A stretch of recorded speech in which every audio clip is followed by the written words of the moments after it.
Finally ৯টা বছর পর ফ্যামিলি একসাথে হয়ে চলে গেলাম কক্সবাজার একটা ট্যুর দিতে। হ্যাঁ, বেশ অনেক দিনেরই ইচ্ছে ছিল আমরা ৪ ভাই বোন মিলে একসাথে হয়ে কক্সবাজার বা ঢাকার বাইরে কোথাও আমরা যাব, কিন্তু সময় সুযোগ দুইটার একটা মিলে কখনোই যাওয়া হচ্ছিল না। তার মধ্যে তো কত ঝামেলা চলে গেলই আমাদের জীবনে। সবকিছুই বাদ দিয়ে আজকে অনেক দিন পর সময় বের করে ফাইনালি আমরা ৪ ভাই বোন চলে যাচ্ছি ঢাকার বাইরে ট্যুর দিতে কক্সবাজারে। সো হ্যালো এভরিওয়ান, আসসালামু আলাইকুম। আমি সুরমা, এটা আমার নিউ ব্লগ। জানি তোমরা সবাই আমার এই কক্সবাজার ট্যুর আর ব্লগ নিয়ে খুব ওয়েট করছিল, আর আমি ইদারিং অ্যাক্টিভ থাকি না, এটা নিয়েও তোমাদের অনেক কম। আসলে কি করব, কোথাও ঘুরতে গেলে কি ফোন নিয়ে বসে থাকলে হয়? তাও খুব কষ্ট করে অনেকগুলো ক্লিপস নিয়েছি। এই ক্লিপসগুলো টুকটুক করে অ্যাড করে এখন তোমাদের মাঝে নতুন ফার্স্ট ডে ব্লগটা নিয়ে আসলাম। এখন আমরা যাব, কিভাবে যাব, কি করব, সবকিছুই ব্লগে দেখলাম না। কোনো প্ল্যান ছিল না। আগের দিন রাতটা আমরা শিওর হয়েছি যে কালকে রাতটা আমরা রওনা দিব। হ্যাঁ, তার আগে আমরা কিছুই জানি না যাবো কিনা, শিওর না। সবাই নর্মালি ঈদ সবকিছু পালন করলাম, কিন্তু ঈদের পরের দিন মনে হলো না এখন সুযোগ, যেহেতু বাচ্চাদের স্কুল বন্ধ, সবাই ফ্রি আছে, সবার ছুটি, চলে যাই কক্সবাজার। একদিনের মধ্যেই সিদ্ধান্ত নিয়ে চলে গেলাম। আর ফাইনালি ফ্যামিলিদের সাথে যাওয়ার আমার ইচ্ছাটাও পূরণ হয়ে গিয়েছে। কারণ মা থাকা অবস্থায় কখনোই আমরা ৪ ভাই বোন যেতে পারিনি। হয়তো বা আমি আর আমার মেজো বোন গেলে, আমার বড় বোন ভাই যায় নেই।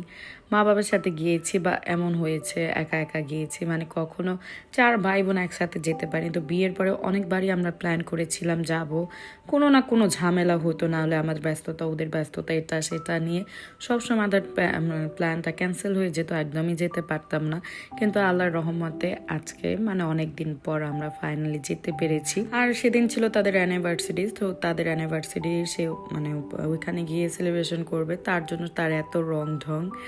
আচ্ছা যাক, যেহেতু যাচ্ছি আমরা, একটু তো ওর অ্যানিভার্সারিটাও আমরা পালন করতে পারি, তাই না বলো? চলে গেলাম, ফাইনালি বাসে উঠে পড়লাম। আর আমার জামাই অনেক প্যানিক কাটছিল যে এত বড় জার্নি তার ছেলে নিতে পারবে কি না। কখনো যেহেতু ও বাস জার্নি করে নেই, সবসময় হয়তো বা হাইস বা প্লেনে সে আসা যাওয়া করেছে, কিন্তু না, এখন যেহেতু বাস জার্নি করতে পারে, এটার জন্য আমার জামাই খুব বেশি হ্যাপি হয়ে গিয়েছে।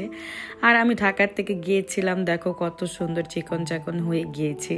সেখানে গিয়ে আমাকে জাস্ট দেখবে ১-২ দিন পরেই মনে হলো আমার ৫-১০ কেজি ওজন বেড়ে গেছে, আমি একটু মোটো হয়ে গিয়েছে। আমি আসলে বুঝি আমার সাথে এমন কেন হয়, মনে হয় বাতাস খাইলেই আমি মোটা হয়ে যাই। সবচেয়ে দুঃখের কথা, কোথাও গেলে কি খাবার কন্ট্রোল করা যায়, এটা সম্ভব? তোমরাই বলো। আর কক্সবাজার এত ইয়ামি ভর্তা, এত আমি খাবার রেখে কেউ কি ভাত না খেয়ে থাকতে পারে? আমি কক্সবাজার গেলে খুব বেশি ভাত খাই, এটা মানো না মানো, এটা আমার সাথে হয়। আমি প্রচুর পরিমাণে ভর্তা দিয়ে ভাত খেতে পছন্দ করি। ঢাকায় ভাত না খাইলেও, একবেলা না খেলেও চলে, কিন্তু কক্সবাজারে একটা বেলাও ভাত একদমই করি না। ৪ বেলা খাই, 3 বেলার জায়গায় বেশি বেশি করে খাই। যেখানে বসে পড়লাম খাওয়া দাওয়া করার জন্য, আমরা অলরেডি চিটাগাংয়ের আগে চলে এসেছি। তারপর খাওয়া দাওয়া করে রুমে না, বাসে গিয়ে রেস্ট নিলাম। তারপর আবারও চিটাগাংয়ে এই রেস্টুরেন্টটাতে 10 মিনিটের ব্রেক দিয়েছিল, তো ফ্রেশ হতে সবাই মিলে নেমে আসলাম একটু হাঁটাচলা করতে, যেহেতু অনেক বড় জার্নি। বসে থাকতে থাকতে শরীরের অবস্থা বলতে পার পুরাটাই 12টা বেজে যায়। আর এক একজনের আমাদের অবস্থা দেখো, মনে হয় কত বছর ধরে জানি থাকি না, ঘুমাই না, এমন একটা অবস্থা। আর আমাদের সাথে সাথে বাচ্চাদেরও অবস্থা খুব খারাপ, ওরাও এত ছোট ছোট বয়সে অনেক জার্নি করছে, কিন্তু ওনাদের অনেক মজা লাগছে, তার অনেক বেশি হ্যাপি। আর এখানে আমার রাজপুত্র দেখো, লম্বা একটা ঘুম দিয়েছে, সে ডাইরেক্ট কক্সবাজারে গিয়ে উঠেছে। সে প্রথম ১-২ ঘন্টা জাগনা ছিল, তারপর সে একদমই আমাদেরকে ডিস্টার্ব করেনি, অনেক সুন্দর করে মাশাআল্লাহ আমার রাজপুত্রটা ঘুমিয়েছিল। ফাইনালি আমরা কিন্তু এখন কক্সবাজার চলে আসলাম। এখন আমাদের নামার পাল্লা, কিন্তু নাম থেকে এক একজনের জুতা পায় না, ব্যাগ পায় না, ঘড়ি পায় না, যেহেতু ৮-৯ ঘন্টা একই বাসে ছিলাম, এটা সেটাই দিক পড়ে গিয়েছে। সবকিছু এখন গুছানো হচ্ছে, এখন আমরা নামবো ফাইনালি। কিন্তু সবচেয়ে কষ্টের কাজ তো এখনই শুরু হয়েছে, কারণ আমাদের চেকিং টাইম 12টা, তো এখন প্রায় 7টা বাজে। এতক্ষণ আমরা কি করব এটাই ভাবতেছিলাম। বিচে যাওয়া তো বলতে পারো অসম্ভব, এত জার্নি করে এখন বিচে যাব মারা যাওয়ার অবস্থা, কোনোভাবেই সম্ভব না। তো আমার জামাই বললো চলো আমরা একটু যাই হোটেলে গিয়ে দেখি কোনোভাবে একটা রুম হলো ম্যানেজ করতে পারি কি না। তো যে কথা সেই কাজ, এখন আমরা সবাই চলে যাব হোটেলের দিকে। আর হ্যাঁ, আমরা এবার গিয়ে থেকেছিলাম পাশাদ প্যারাডাইসে, এটাও একটা ভালোই একটা হোটেল বলতে পারো, একদম বিচের সাথে। তো বাচ্চা কাচ্চা নিয়ে গিয়েছিলাম, বিচের থেকে দূরে আমি থাকি না, আসলে আমি কখনো এমনিতেও থাকি না, সবসময় বিচের কাছাকাছি থাকতেই পছন্দ করি। আর এখানে লাস্ট টাইম এসেছিলাম আমার মার সাথে, আর এখন আসলাম আমার ফ্যামিলির সাথে। একা যখন এসেছিলাম হাজবেন্ডের সাথে তখনও থাকা হয়নি, কিন্তু প্রায় 10 বছর পর আবার থাকলাম এই হোটেলটাতে ফ্যামিলি সহ। তো ভালোই লাগছিল এই হোটেলটাতে গিয়ে। সবচেয়ে বড় কথা, ফ্যামিলির সাথে যেখানেই যাই না কেন সেখানেই অন্যরকম একটা পরিবেশ হয়ে যায়, মজা অন্যরকম থাকে।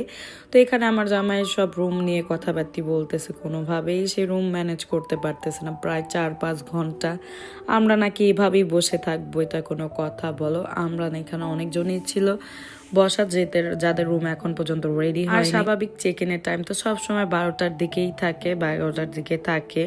তো এতক্ষণ তো আমাদের ওয়েট করতেই হবে, তাই না বলো? তো কিছু করার নেই, বসে বসে বাচ্চারা এখানে খেলাধুলা করতেছিল, ওরা পুরাটা হোটেল ঘুরে ঘুরে দেখতেছে। আর এই যে আমার জামা এখানে প্যানিক খাচ্ছিল যে যেভাবে একটা রুম ম্যানেজ করতে পারলেই চলে।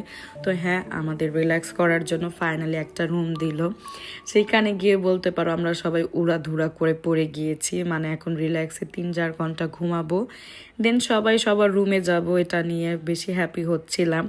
তো এখানে উপরে নিচে করে জাস্ট শরীরটা একটু টান টান করছি, যেহেতু আমরা প্রায় 8-9 ঘন্টা জার্নি করেছি, তার জন্য। আর একটা রুম পেয়েছি, এটাই মানে অনেক বেশি আলহামদুলিল্লাহ। এখন যেহেতু অনেক বেশি রাশ, অনেক মানে বলে বোঝানোর মতো না। ঈদের পরের দিনই যেহেতু আমরা গিয়েছি, তার মানে অনেক বেশি রাশ ছিল।